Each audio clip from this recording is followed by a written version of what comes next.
এই তো বাসা কোথায়? এই তুই আমাকে চিনিস? এই তুই আমাকে জানিস? এই তুই আমাকে চিনিস? এই কথা বলছিস না কেন? হ্যাঁ, কথা বলছিস না কেন? আবার মাপ নিচ্ছিস আমাকে? কে তুই? কে তুই মানে এলাকায় যে শুনিস কে আমি? স্যার আপনি আজকে ডিউটিতে যাননি?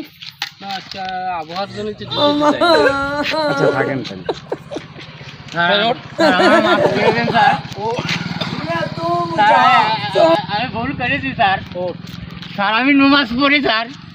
তুই কবে তো মাস্তানি করিস? স্যার আমি মোস্তানি করি না, আমি তো এই অ্যাক্টিং করছিলাম স্যার। আমি দেখছিলাম আমি কোনো সময় এভরিসিতে চান্স পাই নাকি স্যার। তোরে যদি আর কখনো এই রাস্তায় দেখি, না আর পাবেন না স্যার, আর পাবেন না। আমি চলে লাস্ট যাচ্ছি। চান্স তো, জি স্যার আমি চলে যাচ্ছি। কখনো যেন দেই না, এই এই এই এলাকা ছেড়ে চলে যা। আচ্ছা স্যার আমি চলে যাচ্ছি স্যার।